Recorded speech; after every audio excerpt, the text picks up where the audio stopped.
call. Named Anthony David, actually. Today I wanted to talk to people about the understanding of how to do an algorithm, which is something that actually has a lot of learning experience with me. I did compression for about 15 years, trying to figure out a analog way of devising a mathematical formula which would represent all the data going back into itself in one large number and recouping them all. This is possible, but currently, as far as things are facing, we are only allowed to do it with 8 bits, which is actually stupid for compression. Because with compression, we actually want to shrink the data, and there's no room for it in 256 values under 8 bits. So going from 0 to 255 does not help, and that just, it doesn't help anyone with a confidence level trying to imitate gzip or zip or 7z.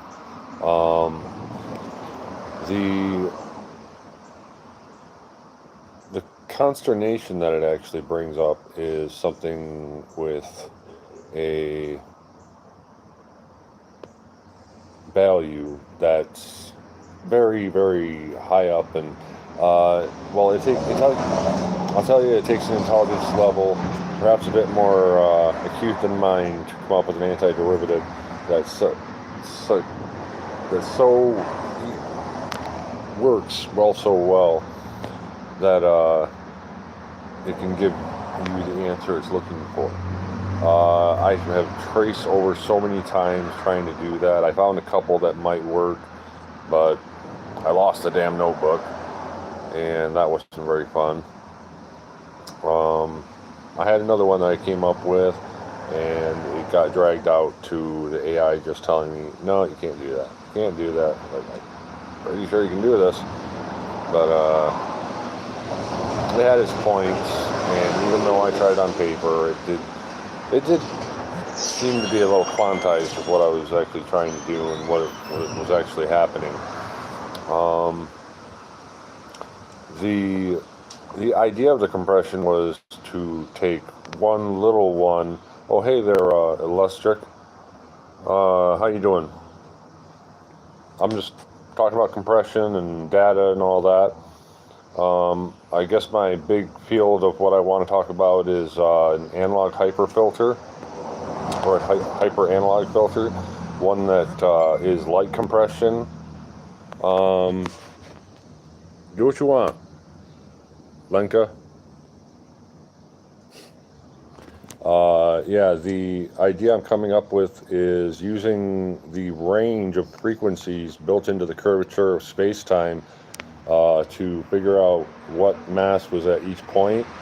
Because if we can figure each level, just like the derivatives I tried to do with compression, I do not understand Russian. No, I do not. Can you speak Czech? No, I'm sorry, I can't. I apologize for that. I'm actually, the only languages I know are C++, PHP, Little Python, and English. I apologize for that. I'm not exactly a worldly person. Hey, thank you for the thumbs up. I hope you understand that. Can try.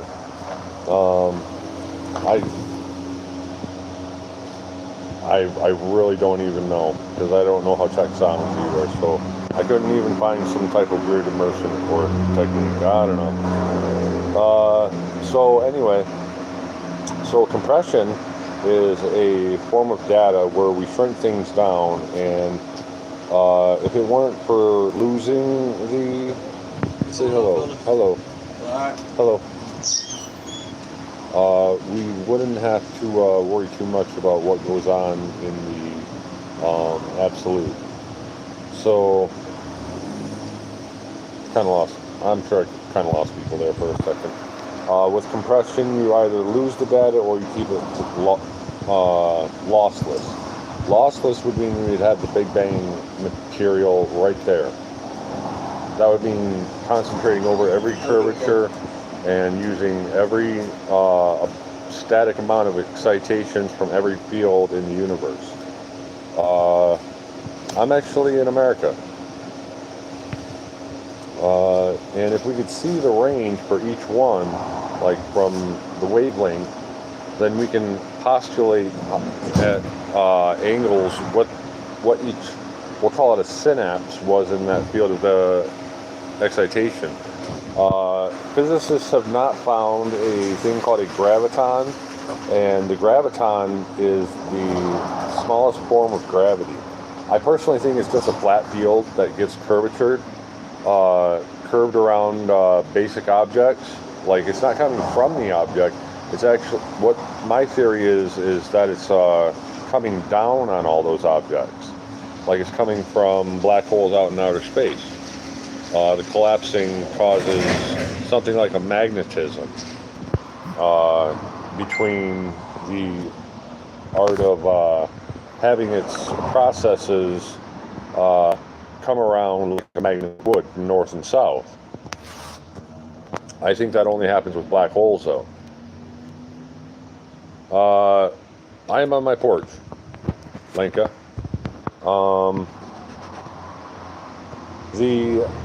The attachment I have to this idea is that the up and down can be quantified within an antiderivative to capture and sync whatever you would possibly need to take to, I guess you would have to say retrieve these elements back from where they were, because the Big Bang had all elements in it. All the mass that you could possibly take were made up from them. So that Big Bang moment is exactly what you would want to hold on to for your most concise moment of all things as one. The matter inside of that singularity would have to be guaranteed to be of full mass. So that's where we have that singularity, and it's all things in one as above, so below, in kind of a derivative sort of way. By the way, yes, I'm outside. I'm on my porch.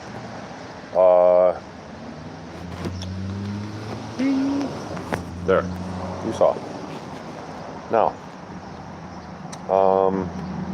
that attachment, that singularity, that goings on in what I mind to say is definitely possible to see, having looked at derivatives and constants and all of the things that matter into that grouping. This actually does bring up like a wellspring of intentions and pretty much a good faith of what I'm saying is true.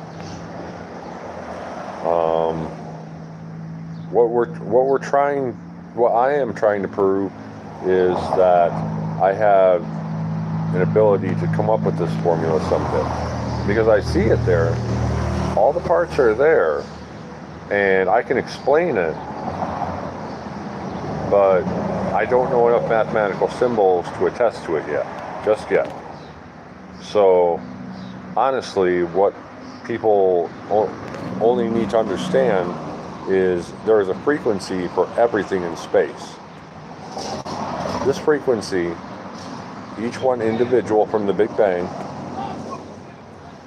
gives you exactly what it is you need to filter back to the Big Bang.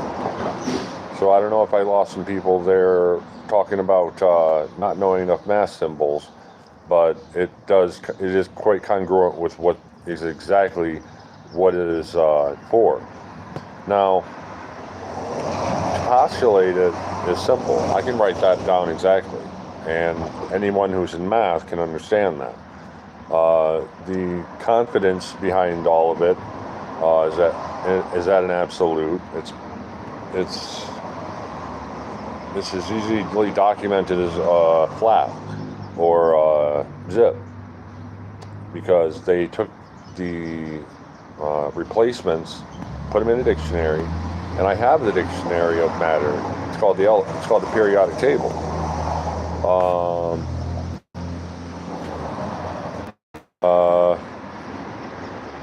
Let's see here. The periodic table is obviously all masses that we know and consider. What we want to see is the mass of all of them coming together. When we see all the masses coming together, we have the periodic table again. And the periodic table will be the filler of all things that come to. Having a massive undertaking of actually following it back and proving everything to be perfect, I don't know if you can do that. But the idea of starting it is not going to cause like a revelation, but more of just a reasoning with just like a rationale like change. It's not some mystic thing. It's mathematically provable. It actually is completely easy. And one of these days I'm going to get a whiteboard up here and I'm going to prove it to everyone. So right now I'm just kind of like sitting here just trying to make myself some fans that might follow me along in this journey to prove it and send it out and try to have the most important thing about it taken about with an ability to take and the original source with the shrinking and move it down into a wave that has all of the inclinations within that, having its source derived, moving along and having a nice little chat about it. What we can take from there is taking an isolated moment like the singularity at the beginning of the universe, come along, and what we can take from what we have there is we can hold on to and provoke such inconspicuousness with consciousness. We can hold on to that and revel having a more in tune idea of where it is we are with taking our position in the universe and following it all the way back to the Big Bang. We can have moments where we're making our decisions, following it back to follow like a fire trail. Using a fire trail, we can cinch back each moment, because each quantum entanglement, each QED moment, each quantum point, each quark, each bit of matter actually brings out every moment that ever was. Like when you when you split up a photon, it goes into a million points. Yeah. Through QED, it's known, and it's to some sort of a hypothetical, a theory, as we all know, as all things are. Not this. No, this is okay. We consume what we had in the past. It's kind of like a blockchain, actually, and each quantum dot is like a blockchain. It's converting all that energy previous, because it came from one point, like a light. Like, let there be light. What we continue to assert is you can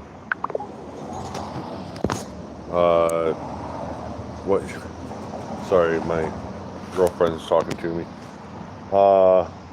This is interesting.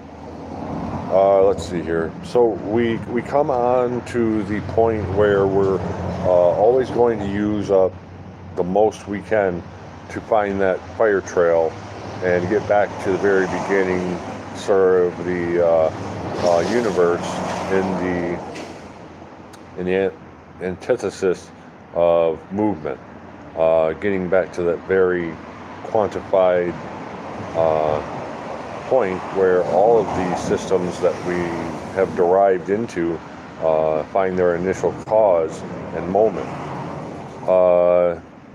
Therein, we cause a shift of what we can know in all things that are. Having a testament to that would improve on the way that we've come out so far, so good in physics knowledge, and find a way to have that portion of us moving not forwards, not through time, but a system of history, having the ability to crack into that cake and have a little piece of it and know exactly where those planets were. Like, for instance, Jupiter would leave dust behind. And it would cause the most apt information to be left behind. The crust of it to be left behind. That crust being enough to layer out a symbolism of what was there. Yes, and each of those little vectors in the quantum space would be left on a frequency. So you see where I'm starting to gather. The frequency themselves are left in a gate. How fast are they pulling through, and how far are they pulling through that gate? It's harmonious. It's musical. So if we can follow back that, and we can go backtrack it, then we can use formulaics of easy formulaics to counter back where we found that overlay of Jupiter. We could put it right back exactly where it was with a twist. The twist being how it came off of Jupiter. I apologize if I'm going over people's heads when I'm talking, but this is kind of the stuff I think about. I have a personal setting in me that wants to configure that final detail to create a system that travels back in time to find the Big Bang.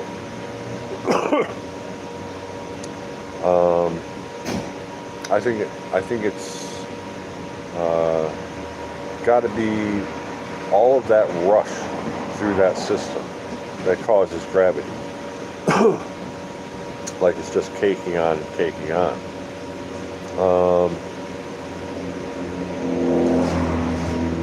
So what we have is, if anyone wants to send a question, I'm deal for like $5. But if it's just something I want to, you want me to answer, I don't know, something physics. But it's got to be about this topic. So anyway, still watching. Thank you. I am trying to build, as I've already said, a quantified solution to get back to the Big Bang. And I'm using the resolution. I have 15 years of studying compression in computers and math and how that could be constituted between them. So not using like an RLE, no. Where we would be using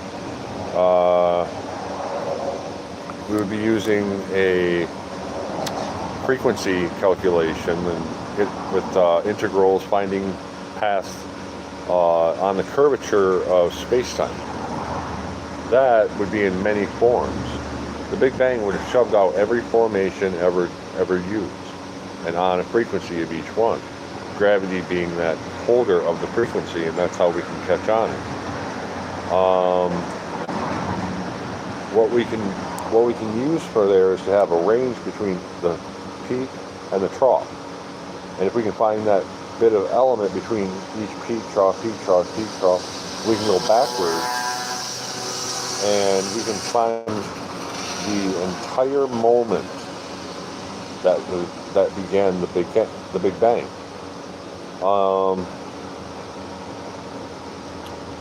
It doesn't. I mean, honestly, to me, and anyone who's a mathematician is going to say, yes, if you actually had the range and you can quantify it with just one number in there, then you actually do have that answer. And that would actually bring back all the information back. That's just how the math works.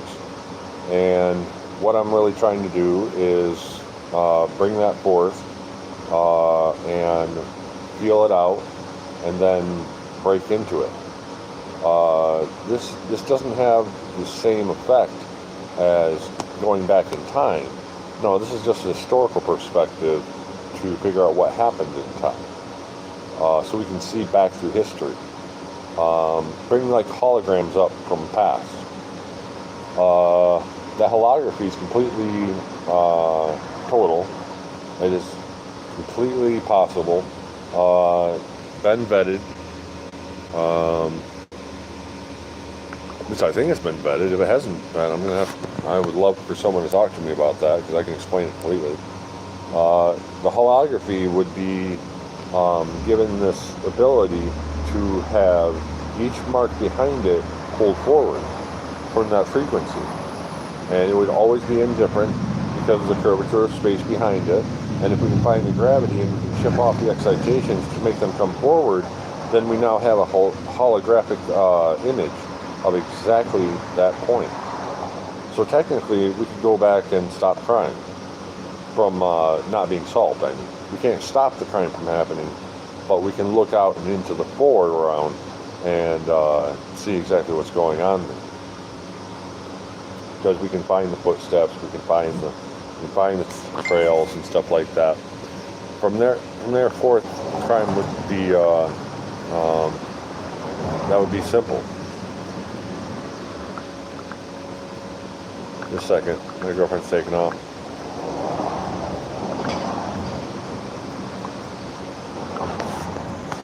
So anyway, what's possible here is ultimately, if we knew what to look for in space along the curvature and having those excitations brought out, it would be millions and billions of excitations. But if we can take that time slice, we actually have, you'd have my face. Is it disgusting? Okay. So anyway, you would have that space, and we would have something a little more decent to look at than what is given right now, looking into the past and having that god awful image given to you. So what we do is we have the incrementation. We have the incremental thought train.